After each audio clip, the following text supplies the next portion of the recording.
बहुत बार family businesses को बहुत गलत नज़रिए से देखा जाता है कि लाला कंपनी है। आज के यंग बच्चों को लाला कंपनी में ज्वाइन ही नहीं करना है।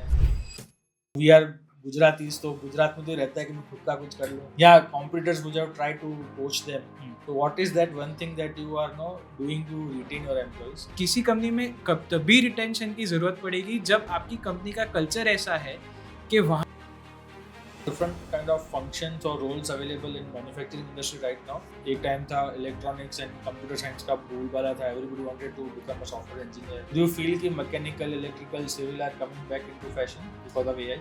सो I always feel that it was never gone. कुछ can you suggest us some good certifications और कोर्सेज जो आपको लगता है कि मैकेनिकल में हेल्प कर सकते हैं? एक बहुत बर्निंग क्वेश्चन है जो everybody is grappling with nowadays is Gen Zs. इसके लिए मैं मेरी एक स्टोरी बताना चाहूँगा। Kunj, you run a 95 years old business, but you're predominantly an Indian company by heart. आज के बहुत सारे जेन जीज हैं या बहुत सारी नई जनरेशन है, हर किसी को एमएनसी में ही काम करना है। क्या इंडियन कंपनीज उस टाइप का काम नहीं दे पा रही है कि हर किसी को एमएनसी में ही काम करना है? वन लास्ट क्वेश्चन कुछ, what is one mantra to success you would like to give the job seekers, candidates, professionals who are looking to make a career in manufacturing? So there is no one mantra which I can say. बहुत सारे मंत्रास रहते हैं। The one thing is hello friends, कैसे हैं आप सब लोग? दोस्तों, आजकल शॉर्ट्स की दुनिया में जहां हम एक 30 सेकंड में एक रील से बोर हो जाते हैं, 2 मिनट में अगर मैगी ना बने तो हम फ्रस्ट्रेट हो जाते हैं। Today I have with me somebody in the studio who is a 4th generation entrepreneur और उनकी कंपनी 94 ईयर्स से चल रही है। आज हम उनसे जानेंगे कि कैसे उनके फोर फादर्स ने सेक्रीफाइस किया एक बड़ा अंपायर खड़ा करने के लिए, क्या मॉरल वैल्यूज और एथिक्स उन्होंने अपने जनरेशन को पास किए। And since they are into manufacturing, we will also discuss a lot of things about what goes into creating a good manufacturing setup, careers available in manufacturing sector, and how you can find good job opportunities in the manufacturing sector, and how with the right kind of ethics and the right kind of value system, you can create a brand for yourself. So today we will be taking you from confusion to clarity when it comes to making a career in manufacturing sector. So Kunj bhai, your business is almost like 94 plus 95 years now. तो वो ऐसी क्या बात है कि जो आपका business अब तक चले जा रहा है and you guys have not given up? I am sure बहुत सारे चैलेंजेस आए होंगे इन 95 ईयर्स में। You have seen world war 1, world war 2। तो वो ऐसी क्या चीज़ है which has allowed you not to give up? So first of all तो ये चीज़ है कि जो 500 लोग हैं हमारे साथ एसोसिएट हुए, पहली चीज़ तो वो है कि उनकी रोजी रोटी, उनका घर हमारे से चलता है। So first goal is that it should go on, because if we falter तो उसमें क्या होगा कि उनके भी लाइफ में इम्पैक्ट होने वाला है। हमारी लाइफ में तो ऑफ कोर्स इम्पैक्ट होने ही वाला है उससे, बट 500 लोग जो हमारे साथ एसोसिएट है, नॉट जस्ट एम्प्लॉयज़, हमारे सप्लायर्स है, फिर जो सब वेंडर्स है जो हमको सप्लाई करते हैं, बाद में जो रॉ मटेरियल सप्लाई करते हैं, then all the clients who are dependent on us, all are dependent on not just one person. If one person is associated with us, their whole family is also dependent on us.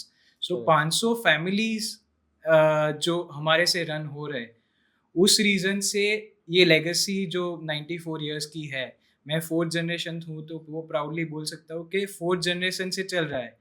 And I am sure that 4th generation will pass, 5th generation फिर हमारे बच्चे दिखाएंगे। I think it's a very valid point. I am मतलब मैं देखता हूँ कि आज कॉर्पोरेट्स में और स्पेशली एआई आने के बाद लॉट ऑफ ले ऑफ्स, एआई की वजह से बहुत जॉब्स आ रही हैं।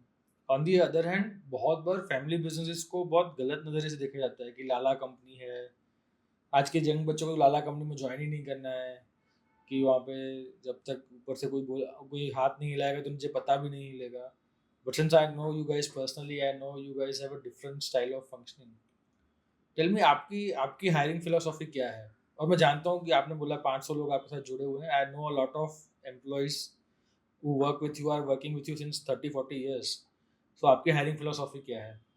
सो फर्स्ट ऑफ ऑल तो वो बात सही है कि फैमिली बिजनेस में लाला कंपनी के साथ कंपेयर किया बहुत जाता है, बट कई family business now as the generations are changing, they are also professionalising day by day, because उनको भी ग्रो होना है।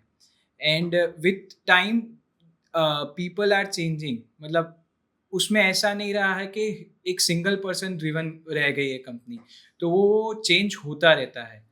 बट हायरिंग में सबसे इम्पोर्टेंट थिंग ये नहीं है कि मनी, सबसे इम्पोर्टेंट थिंग है कि कल्चर आपका कैसा है। मेन थिंग जो डिपेंड करता है वो कल्चर है। जैसे आपने बताया कि हमारे पास लोग हैं जो 2 जनरेशन से हमारे साथ चल रहे हैं, and I may say that 2 generation तो बहुत कम बात है, हमारे पास 2 आदमी ऐसे हैं who are working since 4 generation. So मेरे Wow. ग्रैंडफादर के साथ भी काम किया हुआ है, ग्रेट ग्रैंडफादर के साथ भी काम किया हुआ है, मेरे अंकल और फादर के साथ भी काम किया हुआ है, अभी भी हमारे साथ है। Wow. बट द बेनिफिट क्या मिल रहा है हमको उसका, कि वो अभी लीडर बन गए, तो वो जो डिवीजन हैंडल कर रहे हैं उसके लिए हमको सुपरवाइजर की जरूरत नहीं पड़ती है, Correct. वही उस डिवीजन का सुपरवाइजर हो जाता है। Correct. तो हमारी Correct. हायरिंग फिलोसफी अभी भी ऐसा ही है कि what we do is we don't hire a person who has high pay salary, हम उनको ग्रो करते हैं रादर, और उनको उनकी स्किल सेट बढ़ाते हैं। और काफ़ी लोग ऐसे हैं जो हमारे साथ काम करके आगे बढ़ गए, and we are happy for them, because वो लाइफ में किसी को भी आगे बढ़ना सबसे इम्पोर्टेंट चीज़ होता है। So our hiring philosophy is that उनका पहले कल्चर में फिट हो पाएंगे या नहीं, बाद में दूसरा सब कुछ देखना है। अब तो चाहे अनचाहे आपने ना इस चीज से एक तीर से दो निशाने कर दिए, because I know you guys. तो जैसे आपने बोला कि आप उनको ग्रो करवाते हैं अपने साथ, तो एवरी फ्रेशर और every let's say somebody in the earlier stages of your career joins you, उसको पता है कि मेरे को यहाँ पे ग्रोथ मिल जाएगा। सेकंड चीज, इससे शायद आपको रियलाइज ना हुआ हो, बट बहुत बार मैं आजकल देखता हूँ, we are consulting with lot of companies, बहुत कंपनीज को ऐसा लगता है कि यार मैं एम्प्लॉयज़ को ये डिससेटिस्फेक्शन रहता है कि यार मैं 3 4 5 साल से इस कंपनी में हूँ या 2 साल से 3 साल से हूँ, सडनली मेरे ऊपर कोई बाहर से मैनेजर आके बिठा दिया है मेरे ऊपर, जिसको कुछ पता ही नहीं है कि हो क्या रहा है। सही बात है। और आप इससे दो प्रॉब्लम सॉल्व कर रहे हो, एक तो आप अपने इंटरनल एम्प्लॉयज़ को ग्रोथ देते जा रहे हो, एंड इससे ये भी चीज़ हो रही है कि बिकॉज योर एम्प्लॉयज़ नो कि पिछले 3 4 5 साल में क्या क्या हुआ है, what is the company been through, तो लेवल ऑफ डिससेटिस्फेक्शन बहुत कम होगा। तो how do retain your employees? जैसे आपने बोला कि भी 2 एम्प्लॉयज हैं जो आपके साथ 4th जनरेशन के साथ काम कर रहे हैं, I am sure they must be are very aged right now, and उनको भी मौके आए होंगे कि या तो मैं खुद का कुछ कर लूँ, वी आर गुजरातीज, तो गुजरात में तो रहता है कि मैं खुद का कुछ कर लूँ, या competitors would have try to poach them. So what is that one thing that you are now doing to retain your employees? I know a lot of things personally, but I want कि audience को आप बताइए। Right. So retention is something which is done, मतलब वो चीज़ ऐसी है जो करनी नहीं पड़ती है। अगर जो आदमी आपके साथ काम कर रहा है उसको फ्रीडम है कि वो अपना काम अपने हिसाब से कर सकता है, वी जस्ट से दैट ये हमको काम चाहिए, फिर उनको कैसे करना है क्या करना है वो हमको सिखाना नहीं पड़ता है, क्योंकि सीनियर्स है। बाद में हमारे साथ काफ़ी, हम ऐसे ही नहीं फ्रीली दे देते, 2 साल उनके साथ रहते हैं फिर उनको फ्री हैंड देते हैं कि ऐसे काम करना है। तो वो रिटेंशन उसके लिए होता है कि उनको ग्रोथ दिख रही है कि 5 साल बाद मैं ये कंपनी में रहूंगा, तो कंपनी ग्रो होगी तो मैं उसके साथ ग्रो होने ही वाला हूँ। Obviously there will be opportunities for them also, market से भी पोचिंग आएगा, क्योंकि we are one of the companies who have been into the industry since long, so of course there are people who wants to take from us. But वही चीज़ है कि retention करना नहीं पड़ता है, क्योंकि कल्चर ही ऐसा है कि उसकी वजह से ही रिटेंशन ऑटोमेटिकली हो जाता है। और दूसरी चीज़ ये कि हम उनको ग्रोथ दे रहे हैं। किसी भी आदमी को एक चीज़ जो सबसे इम्पोर्टेंट है लाइफ में वो है ग्रोथ। करेक्ट। और अगर आप उनको ग्रो कर रहे हैं और उनके अंडर कोई आदमी ला रहे हैं तो मतलब उनका ग्रोथ हो रहा है। सो वही इम्पोर्टेंट थिंग है कि वो रिटेन करने की ज़रूरत ही नहीं पड़ रही है। सो किसी कंपनी में कब तभी रिटेंशन की ज़रूरत पड़ेगी जब आपकी कंपनी का कल्चर ऐसा है कि वहाँ इटरेशन बहुत है। करेक्ट। तो वहाँ यहाँ उल्टा ऐसा हो रहा है हमारे वहाँ पे कि लोग हमारे वहाँ पे अप्रोच करते हैं। I will just give an example. There is one lady who approached us who is almost worked in this industry since last 30-34 years, और वो हमको मिलने आए कि हम लोग ने आपके अंकल को मिलने आए थे 35 years बैक।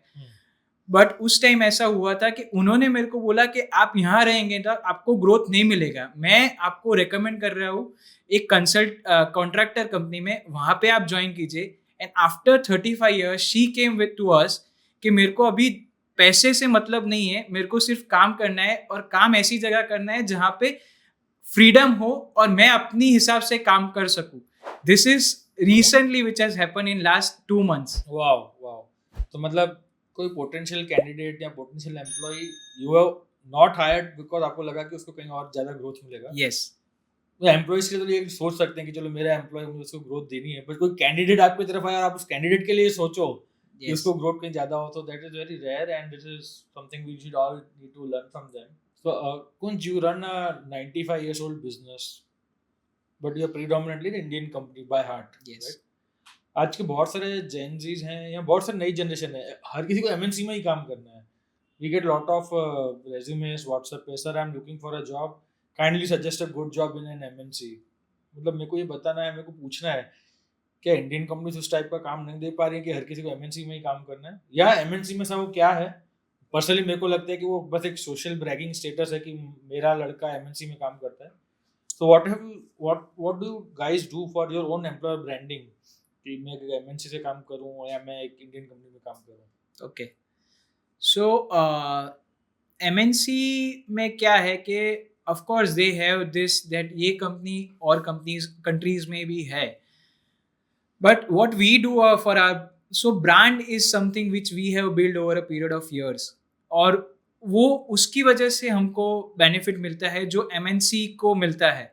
सो इंडिया में भी आप कहीं भी जाएंगे, I will give an example for this also. So there was an employee in Bombay जो हमारे साथ she was just working with us as a account subordinate. मतलब रिकवरी के लिए वो जो कॉल्स करते हैं, मेल्स करते हैं. So she went for her marriage. So जहाँ पे वो विजिट, जब वो पार्टनर को मिलने गई और उन्होंने सिर्फ बताया कि मैं शाह बोगीलाल आग इंडिया में काम करती हूँ, the family who was supposed to do the marriage with them, they said आग इंडिया में काम कर रहे हैं तो फिर आपको देखने की जरूरत नहीं हमको. So the thing is MNC is not important, how value your brand is in the market is very important. जैसे आपने भी बताया अंकल का जो नाम था, my brand name which is there. So वो एग्जाम्पल के लिए मैं बोलना चाहूंगा कि अभी तो 45 days MSME लॉ आ गया, but when the 45 days MSME law from income tax was not there, that time people use to say to us कि आपके पास जो हमारा पेमेंट है ना, आप अपने पास रखिए, दिवाली में जब हमको पूरा साथ में चाहिए ना, तब हम आपको पेमेंट करना, because it is like an FD which we have put in Shah Bogilal. Wow. वो हमको मिलने ही वाला है हम जब आपसे डिमांड करेंगे. So now Nirmala Sitharaman has obviously done the 45 days rule for MSME, but before people used to say that Diwali जब आएगी तब आप हमको पेमेंट करना, because आपके पास है तो हमारा पेमेंट कहीं जाने वाला नहीं है. Wow, I think ये तो बहुत बड़ी बात है. I think nobody in the world would be, no other company would have such trust of its customers or vendors or clients कि वो इतना अपना आज का हाल तो ऐसा है कि कल का पैसा आता हो तो आज का देता हो तो अभी दे. True. Wow, this is something beautiful. कुंज भाई, आपने अभी एक बहुत अच्छी चीज़ बोली कि हम इंटरफेयर नहीं करते हैं, you have freedom to work. I think आजकल के जो जेनजीज आ रहे हैं उनको तो यही चाहिए कि यार माइक्रो मैनेजमेंट नहीं चाहिए, मुझे काम दो, मैं काम करके दूंगा, मैं कैसे करता हूँ मेरे ऊपर है. And I've also seen once, I remember I was at your factory and आपके किसी एम्प्लॉय ने कोई बहुत बड़ी गलती की थी and I was sitting with your uncle and वो बंदा डर के आया कि आज तो मैं गया and uncle ने said बेटा कोई बात नहीं होता है but अगली बार से प्लीज इसको मत करना. So that is again I think that वो humbleness और वो जो respect that you treat your employees with, वो respect बहुत important है and I'm sure कि this is something we all should learn from you. You are into manufacturing, so अभी हमारे ऑडियंस के फायदे के लिए what are kind of different kind of functions or roles available in manufacturing industry right now, and आपकी personally आपकी factory में या आपके ऑर्गेनाइजेशन में किस टाइप के रोल्स अवेलेबल होते हैं specially in manufacturing. Right. So manufacturing में काफ़ी डिवीजन रहते हैं. So talking about our industry, if you go, there are different supervisors who goes into it. So casting है तो कास्टिंग के लिए सुपरवाइज़र रहेगा, फिर मशीन शॉप है तो मशीन शॉप के लिए सुपरवाइज़र रहेगा, फिर असेंबली के लिए सुपरवाइज़र रहेगा, then all the supervisors which goes into it. उसके ऊपर if there is a another system which is there, तो ERP के लिए, ERP के मतलब प्रोडक्शन के लिए पूरा प्लानिंग रहेगा, तो एक डिस्पैच कोऑर्डिनेटर रहेगा जो पूरा डिस्पैच का कोऑर्डिनेट कर रहा है. सो अकाउंटिंग के लिए एक आदमी रहेगा, सो अकाउंटिंग में आदमी रहेंगे, सो बिलिंग के लिए आदमी रहेंगे, रिकंसिलिएशन के लिए आदमी रहेंगे. ऑब्वियसली अभी के टाइम पे recovery is also a very good big challenge. आता है. Recovery is also challenge. Then other फिर HR रहेगा because you are hiring people. Then marketing में काफ़ी अपॉर्चुनिटीज रहती है because you have different places where your people need to visit and do the marketing. So if the company is pan India, so उसमें क्या होगा कि north east west south, फिर वहाँ पे if the company is growing more in south, you had more people over there, so divisional फिर हो जाएगा. स्टेट वाइज रहेगा, फिर सिटी वाइज भी इफ नीडेड सिटी वाइज रहेगा, सो पूरी सेल्स टीम रहेगी. सो सेल्स आ गया, अकाउंट्स आ गया, डिस्पैच आ गया, फिर टेक्निकल साइड, क्वालिटी एश्योरेंस के लिए आपको एक पूरा टीम चाहिए. फिर कई बार क्या होता है, हमारे वहाँ पे इंस्पेक्शंस बहुत रहते हैं, थर्ड पार्टी एजेंसीज आती है, इंस्पेक्शंस करती है, तो उसके लिए पूरी एक टेक्निकल टीम आपको तैनात रखनी पड़ती है. फिर फैब्रिकेशन टीम है, उसके लिए पूरा टीम रहता है. Now we have started with another division for vehicle, so उसके लिए पूरा हम टीम कर रहे हैं. फिर एक R&D is the most crucial part which I think that a company should have, because आज जो प्रोडक्ट आपकी ब्रेड बटर है वो फ्यूचर में ब्रेड बटर रहे या ना रहे वो आपको पता नहीं है. So R&D is also a crucial part which plays a very vital role. So R&D एक में नहीं करना चाहिए, 3 या 4 चीज में करना चाहिए, जिसमें से आप एक में सक्सेस हो गए. You don't feel that all the 3 eggs will be ripening in the good form. So आपके लिए बहुत important कि R&D जो डिवीजन है वो भी अच्छे से चलता रहे. So ये मैंने briefly जो बताया, बाद में जो वर्कर्स में रहते हैं उसमें तो बहुत सारे अपॉर्चुनिटीज रहती है. मैं बहुत सारी कंपनीज के साथ काम करता हूँ मैन्युफैक्चरिंग में. One thing I know what differentiates them. मैंने 8 साल पहले आपसे मिला था, and in that meeting I had come to know that you guys have funded one of the IITs to carry on some R&Ds for you. Yeah. मतलब वो जो visionary thought था कि हमको कंटिन्यूसली इनोवेट करते रहना है. अगर इन हाउस नहीं हुआ तो will hire the best talent, best institutes, Yes. and we'll get it done from somewhere, but we want to be ahead of the race always. Yeah. So I think that's a really good thing. मतलब बहुत सारे family businesses में शायद second third generation आते आते वो एक level of comfort आ जाता है कि हम तो यही करते हैं तो यही होते रहेगा. बट आई नो, जैसे अभी आपने ये सब चीज़ें बोली, I can remember that I think one of the goals that has been passed on from generation to you is की never be in your comfort zone. I have seen your growth, मुझे पता है, तो you are never in your comfort zone. Yes, you run the company more like a professional CEO rather than a family business, and of course I am the witness to it. Thank you. कुछ आजकल बहुत सारे जो young generation या young engineers आ रहे हैं market में. एक टाइम था इलेक्ट्रॉनिक्स एंड कंप्यूटर साइंस का बोलबाला था, everybody wanted to become a software engineer. अब do you see return of the core fields coming back? You are yourself a mechanical guy, do you feel कि mechanical, electrical, civil are coming back into fashion because of AI? So I always feel that it was never gone.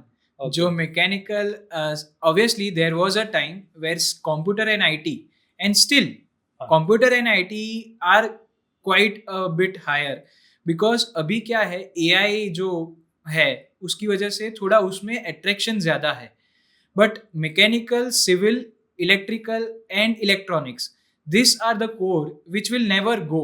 Because आपका जो गाड़ी बन रहा है वो गाड़ी बनने में ऑटोमेशन हो सकता है, बट वो चीज के लिए जो मैकेनिकल चाहिए वो तो रहने ही वाला है. Obviously there will be efficiency में इंक्रीज होगा, टाइम जो लगेगा वो कम लगेगा. Of course there will be robots because of which the efficiency, accuracy, everything will increase a lot. पर जो आदमी चाहिए मैकेनिकल वो तो चाहिए ना, जो स्किल सेट चाहिए वो तो चाहिए.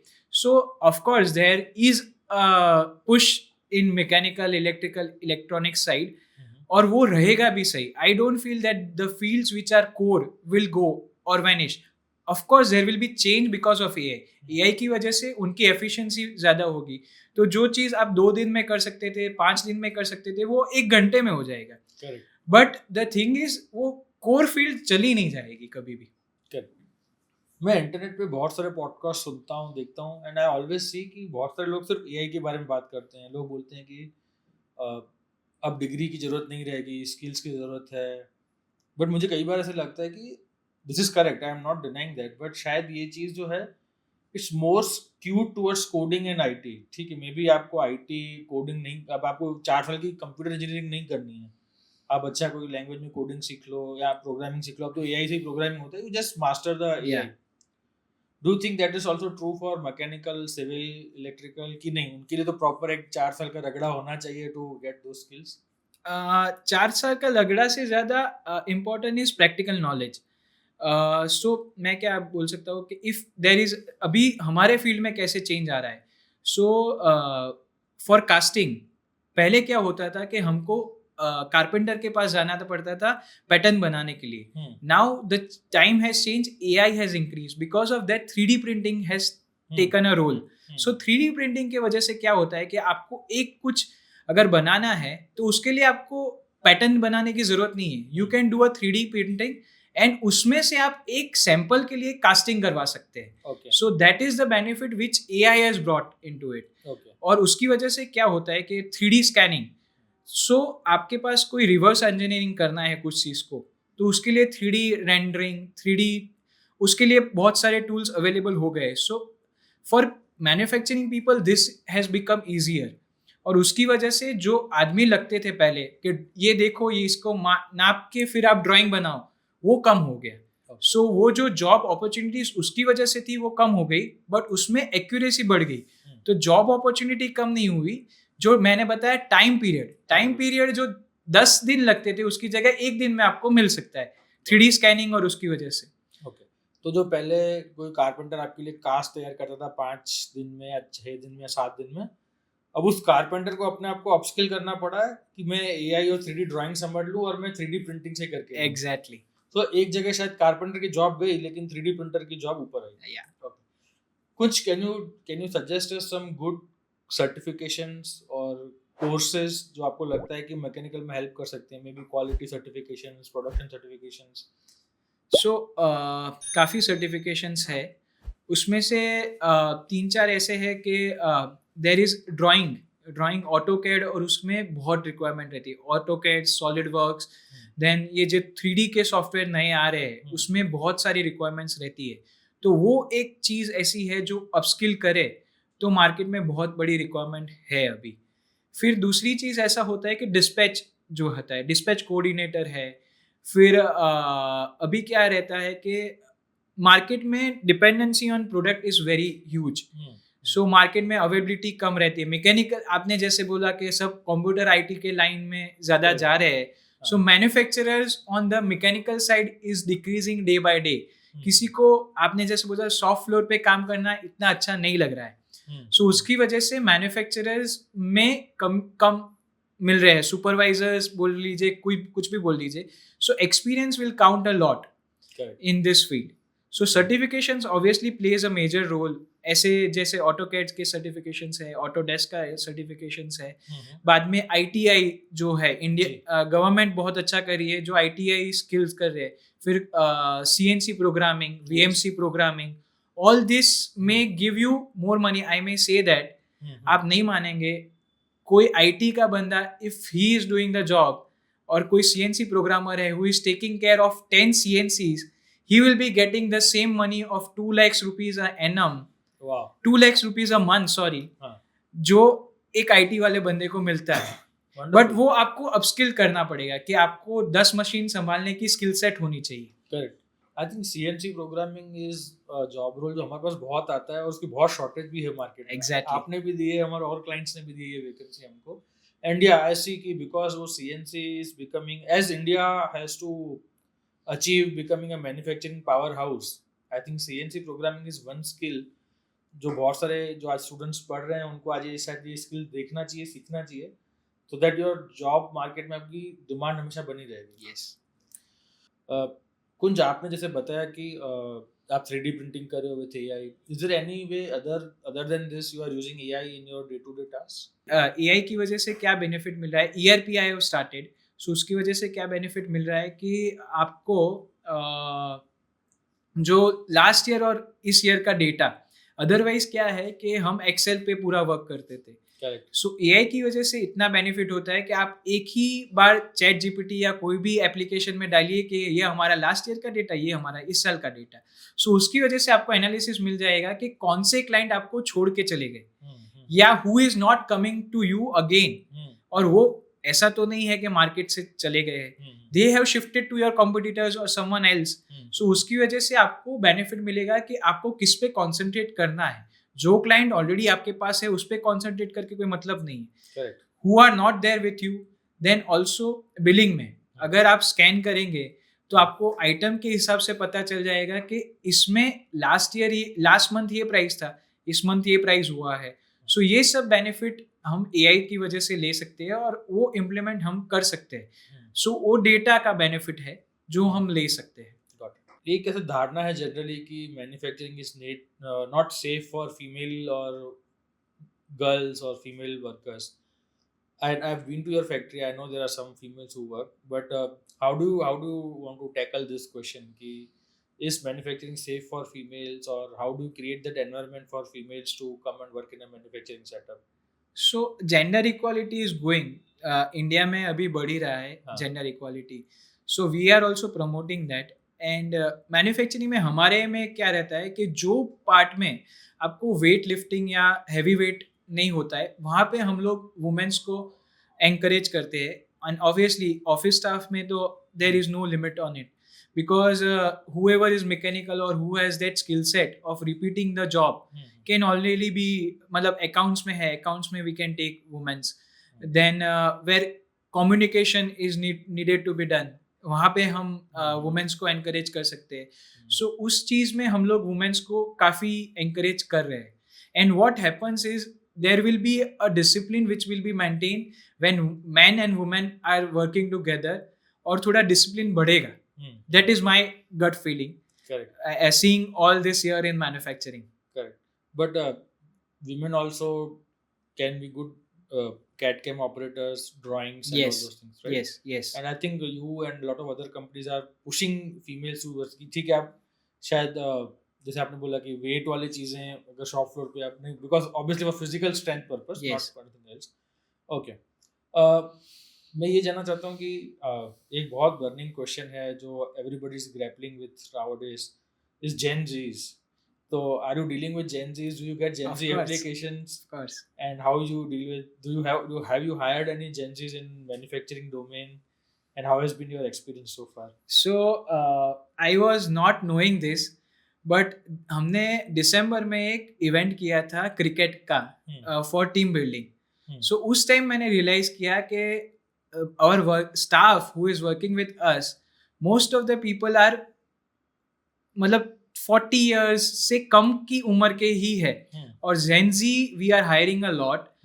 और आपने जैसे बताया Gen Z को there is a way to present to them, मतलब उनको काम नहीं करना है ऐसा नहीं है, Gen Z को काम करना है पर स्मार्टली करना है। उनको सेम काम कैसे इजीली हो जाता है वो ट्राई करेंगे। And I personally have a brother who is a Gen Z, brother sister in law who is Gen Z। सो उस मतलब ऐसा नहीं है कि उनको काम नहीं करना है उनको, but they do it smartly. So हमको उसके हिसाब से अडेप्ट करना पड़ेगा कि उनको कैसे काम आपको लेना है और रादर आपको कैसे उनको काम करवाना है। So it is very important. They don't need, मतलब उनको भी काम करना है, ultimately everyone needs to work to on their right. So Gen Z we are hiring a lot and we are, मतलब ऐसा कोई डिस्क्रिमिनेशन हम करते नहीं कि Gen Z है तो हायर नहीं करना है और yes sir, पुराना है तो हायर करना है। What would you suggest today's generation कि not to give up? मैं देखता हूँ कि बहुत बार ऐसा होता है कि ऑफिस में कोई काम कर रहा है, उसके ऊपर थोड़ा काम का प्रेशर आ गया, थोड़ा टारगेट्स का प्रेशर आ गया, दे इजीली गिव अप और दे फील कि यार ये तो मेरे से नहीं हो रहा है, and then they look for other alternatives, चाहे वो बहुत टेम्पररी पेन हो या मोमेंटरीली कोई प्रेशर हो। So how do you what would you suggest somebody, और लेट्स से समबडी अभी in the 4th year of engineering जिसको भी टेंशन है कि मेरी जॉब लगेगी या नहीं लगेगी, so what do suggest people who are going through such mental pressures? इसके लिए मैं मेरी एक स्टोरी बताना चाहूँगा. Please. So I have applied. I have done mechanical engineering from Changa University. Then I applied for this SP Jain course, which is for family managed business. मतलब मेरे को पता था कि मेरे को MBA करना है तो अच्छी कॉलेज से करना है, वरना नहीं करना है, because I already had a business back hand. So I applied for SP Jain और दूसरा एक INSEAD करके है स्पेन में. Yes. But my मतलब elders said that you don't need to go out of India for doing an MBA, you need to do it in India only. So मैंने SP Jain में apply किया था और निर्मा में apply किया था. I wanted to go to SP Jain, so I gave the interview first time. I was little nervous because the interviewer asked me all the questions related to finance. I was a mechanical guy. I hardly knew anything about finance. मेरे को कुछ नहीं पता था. और दूसरा चीज़ ये था कि साथ में पापा को बिठाया था for the mentor. So they have this policy that your father, your uncle whom you are working in the business is your mentor, और वो आपके साथ इंटरव्यू में बैठेंगे. So the question they ask to you, same question they ask to your father or your uncle who is sitting beside you as a mentor. So I was a bit nervous. I was doing it for the first time. So I gave that interview. बाद में 2 महीने हो गए होंगे. I did not get a call from them that you are selected or something like that.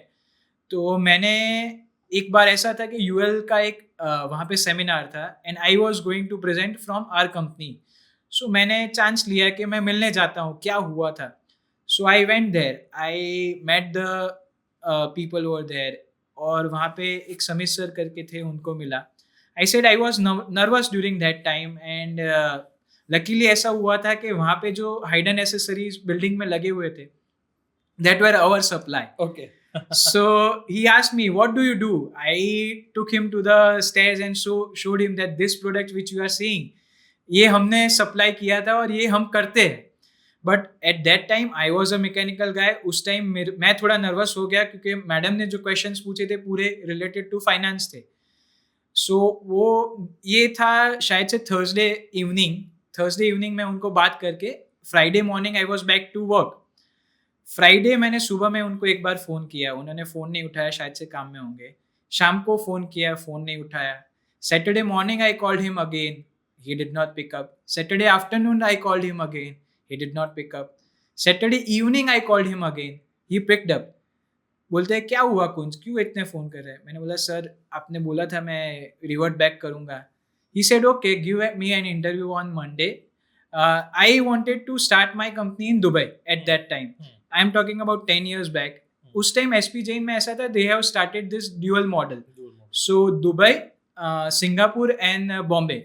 But so I said, I gave the interview again, and during that time he asked the question that if the workers go on a strike and you are the decision maker, what will you do? I gave the answers very thoroughly, and my father also replied the same. So he said, okay, you are through, I will send you a mail. So I applied for Dubai model, but what happened, the students which they required for Dubai model did not turn up. सो फिर ultimately Bombay ही हुआ. ये story का मतलब purpose यही है कि persistence in life is very important. So आपको कभी भी, मैं सबको बोलना चाहता हूँ कि आपको कभी भी ऐसा लगे कि छोड़ देना है तो सोच लेना कि एक ही बार शायद से कॉल ज़्यादा करेंगे और वो मिल जाएगा.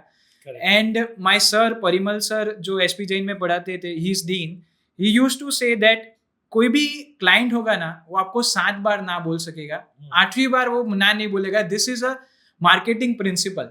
सो that stick with me still. I will give an example of our client. Sobha developer is our client. मैं 3 या 4 बार उनके साथ गया था. We were not doing a good business with them. After the 4th or 5th visit they started doing business with us, and today it is almost 12 to 15 years. We are still in business with them and a huge amount. Wonderful. I think you made very valid points कि the persistence to not to give up. आप persistence को यार आजकल मैं am an entrepreneur, मैं भी देखता हूँ कि an average, so this is a study which says कि most of your sales get converted between your 8th to 12th follow-up. Yeah. Right. जैसे आपने बोला कि 7 बार ना बोल सकते हैं, 8वीं बार से तो वो चेंज होना शुरू हो ही जाएगा. So I think, yeah, this is a very good point for today's people who feel that I'm not able to make it, or I'm going through this temporary pain. But don't give up. Just be at it. And I'm saying, yeah, मेरा तो personal life का मंत्र है, the universe is always in तथास्तु mode. If you feel ये चीज़ हो जाएगी तो भी हो जाएगी, और आप बोलोगे कि ये चीज़ नहीं होगी तो भी यूनिवर्स बोलेगा ठीक है, नहीं होगी. मेरा नेक्स्ट क्वेश्चन यही था कि you can share your personal story of fight, the fights that you fought in your life with yourself. But I think you have fantastically put that in this perspective, that the example that you have given. So मैं उसके लिए मेरे great grandfather की story, if हाँ, yes, possible. please. So how he started. So उसमें क्या था कि पहले के ज़माने में ऐसा था कि अगर 4 भाई है तो एक भाई को जॉब करना चाहिए, बिकॉज बिजनेस इतना सिक्योर नहीं था. I am talking about 1930s 1929. Yes. सो हमारा एक ग्लास का दूसरा बिजनेस है, और ये जो बिजनेस है that my great grandfather Bhogilal दादा started. So my great grandfather was working as a accountant in a company, और वहाँ पे वो क्या है, बाहर मार्केट में जाते थे, पैसे इकट्ठे करके गल्ले में इकट्ठे करते थे. उस टाइम तो ऐसा था. सो एक टाइम ऐसा हुआ कि उन्होंने मार्केट से पैसे लेके आए थे और गल्ले में जमा कर दिए थे. The boss son took the money, but as my grandfather was responsible for taking care of that money, और बॉस ने ऐसा बोला कि मैंने जवाबदारी आपको दी थी, आपकी अभी रिस्पॉन्सिबिलिटी है वो उसको टेक केयर करने की, अभी आपने नहीं किया तो वो मेरा प्रॉब्लम नहीं है. So then my grandfather at that time sold off my grandmother's jewelry, paid off all the debt, and started to come in the business of photo framing, which we had. Okay.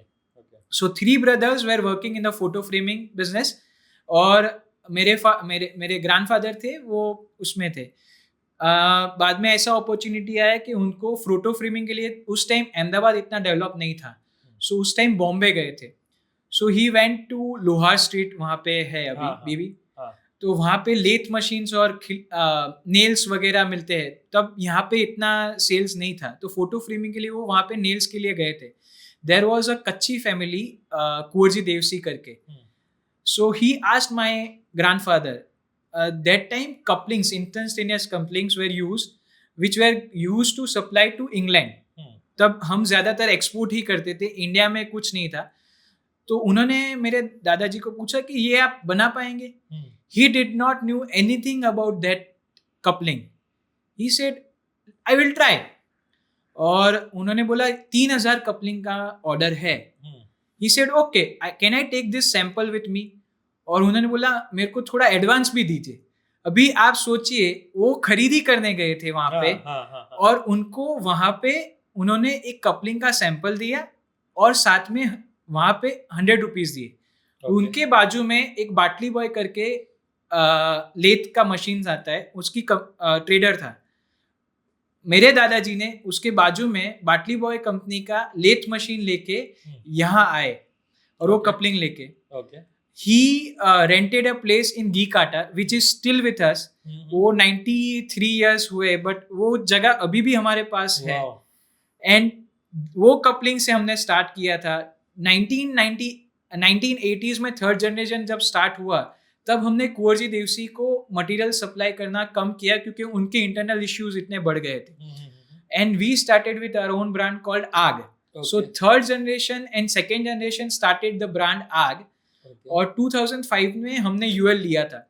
उस time भी मैंने जैसे आपको persistence की story मेरी SP Jain की बताई, उस टाइम हमने 2 महीने तक, हमारा मैरिज का कैसे मंडप लगता है उसी तरीके से हमने टेस्टिंग के लिए, UL is an accreditation of US, उसके लिए हमने 2 महीने परसिस्टेंटली वर्क किया था. उसके बाद हमको 2013 में सबसे बड़ा ऑर्डर मिला बीपीसीएल का. It was a very huge order because of this UL approval. So 2005 से 2013 तक उसके लिए कुछ भी ऑर्डर मिला था, and it was a substantial amount which was invested for UL. So my uncle was the risk taker who took that risk. My father and uncle, my Dadaji used to tell him, why did you take this risk of putting so much money inside? But when 2013 the order came, it was same as our turnover at that year. Okay. So the single order was Okay. same as the turnover. Oh wow. और उससे बड़ा हो सकता है, कम नहीं होगा. Wow. Super. And that changed the story for us. 2013 और मतलब पहली चीज तो कपलिंग थी, इंस्टेंटेनियस कपलिंग जो दादाजी लेके आए और उससे बिजनेस स्टार्ट किया. 1980s तक हम एक ही कंपनी को सप्लाई करते थे कॉल्ड कुंवरजी देवसी. सो उनकी हम मैन्युफैक्चरिंग हब थे. एंड 1980s से हमने हमारा ब्रांड बिल्ड्स करना स्टार्ट किया और 2005 में यूएल लिया. And now recently in 2022 we have expanded our unit. So हमने व्हीकल्स जो आते हैं, fire vehicles, that also we started with 4th generation entering into it. कहाँ किसी ने अपनी पत्नी के गहने बेचे वो पैसा चुकाने के लिए जो उसने उठाया भी नहीं था. हाँ. और आज आप इतनी बड़ी कंपनी है जो अपना एकदम कितने देशों में आप एक्सपोर्ट करते हैं? I think you export to 20-30 countries. yes, almost 20 countries. Wow. I think this is a lesson for everybody, and again salute to your great grandparents also. Sometimes we young generation we forget कि हमारे पूर्वजों ने कितना sacrifice किया है. I remember a similar kind of story. My grandfather, he came from unpartitioned India to India at the age of 14, and तब वो मेहनत मजदूरी करके 15 लोगों का परिवार चलाते थे. And we are grateful to our forefathers because of this कि उनके sacrifice जहाँ उनका विजन नहीं होता तो आज हम यहाँ बैठ के बातें नहीं कर रहे. सही बात है. Wonderful. And it is also important that ये स्टोरी आप अपने नेक्स्ट जनरेशन को पास ऑन करें. Yes. मतलब मेरे फादर और अंकल ने मेरे को ये स्टोरी बताई तो मेरे को पता है. So it is also important that you pass on that culture to the next generation which is with you. Again यहाँ पे the concept called value system. Yeah. I was telling the other people sitting here behind the camera कि आपका एक आदमी आया था मेरे पास, and मैं जैसे उसने मुझे पूछा कि आपके क्लाइंट्स कौन कौन है, and I took your name and he said the Shahs, इनका नाम इतना बड़ा है हमारी इंडस्ट्री में कि इनके नाम पे तो लोग पैसे एक दूसरे को उधार देते हैं कि यार मुकेश भाई बैठे हैं, मुकेश भाई ने बोला तो मैं दे दूंगा. That is as good as a guarantee कि ये बंदा सही है. And I could now see कि 100 साल पहले किसी ने वो शायद गहने बेचे होंगे, वो पैसा चुकाने के लिए जो उसने उठाया भी नहीं है. That value system has come through 4 generations. Yes. And now I know कि आज मार्केट में शाह जेठालाल बुगला ब्रदर्स का सिक्का क्यों चलता है. And not only for the kind of products that you produce, but the reputation that you guys have built over last 90-95 years. And hats off to you. And I can see कि वो कहाँ से value system आ रहा है. Kunch, we are very, I think you and me know each other. We both have seen each other. I've seen you as a person. I've seen you जब 10-8 साल पहले कुंज कैसे थे और आज कैसे हैं. We are almost at the end of the podcast, but I wanted to ask you one personal mantra to success that you follow for yourself. So one personal mantra to success is discipline and hard work. So discipline is something which I have inculcated from my grandfather and my father or uncle.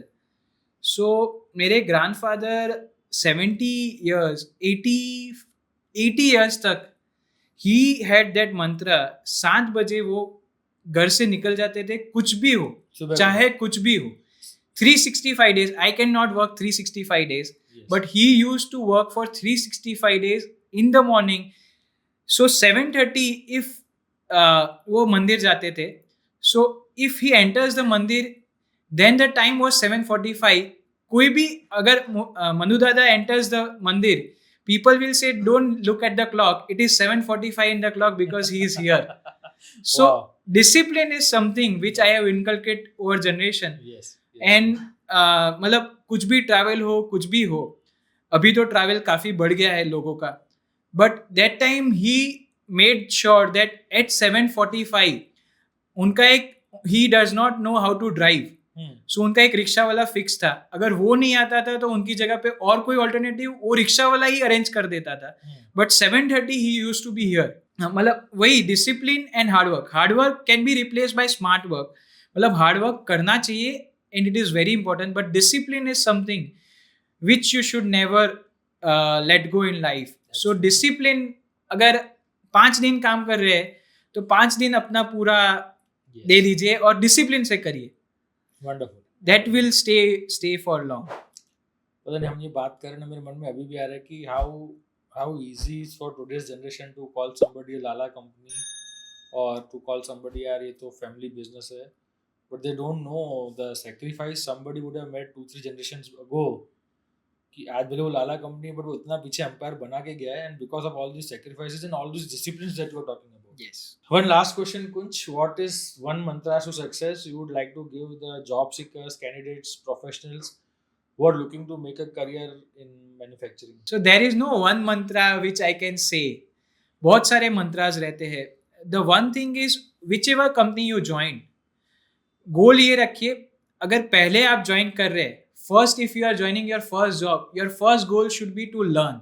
Yes. पहली चीज आप ये करिए, वहां पे जो भी सीखने मिले, बड़ी कंपनी हो, छोटी कंपनी हो, कोई भी कंपनी हो, of course money is always important, and उसके लिए ही हम सब वर्क कर रहे हैं.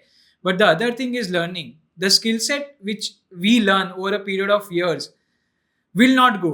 और सब चीज चली जाएगी, पैसा आएगा जाएगा, वो फिर से भी कमाया जाएगा. But the one thing is आप लर्निंग जो अपने साथ में, मतलब मैं हमेशा मानता हूँ कि जो पढ़ाई है वो भी बहुत इंपॉर्टेंट रोल प्ले करती है लाइफ में, बट प्रैक्टिकल नॉलेज भी इतना ही इंपॉर्टेंट रोल प्ले करता है. सो आप जो कंपनी में फर्स्ट ज्वाइन करते हैं, सेकेंड ज्वाइन करते हैं, and stay loyal to the company which you are working. So mantras to success for all the job seekers who are looking for job is, जिसी कंपनी में आप join करते हो या उसको डेडिकेटेड रहे, तो आपको जॉब ऑटोमेटिकली बाहर से मिलना चालू हो जाएंगे, आपको ढूंढने नहीं जाना पड़ेगा. So friends, today we learned a lot of things. एक मैन्युफैक्चरिंग कंपनी में क्या क्या करियर ऑप्शंस हैं, how do you build a brand in spite of being a family business. So a lot of you guys who are trying to either get a job or start your own business, I think you have learned a lot of valuable inputs from today from Kunj. And thank you so much, Kunj, for sharing all these wonderful stories of yours, your grandparents, and how you guys have built such a successful empire. I wish you all the best, and thank you so much for taking our candidates or taking our job seekers from confusion to clarity when it comes to making a career in manufacturing. Thank you. Thank you. So I will like to thank Jitendra bhai and the whole team behind it, which is sitting, Yes. for giving me this opportunity, and our company AG India recognizing it and giving us the opportunity to be here. And I wish all the best to you and your all team, and mantras to success to be a huge success. Thank you. And I know that you are present in many countries, and I wish all the best for growing more and more. Thank you. Thank you so much.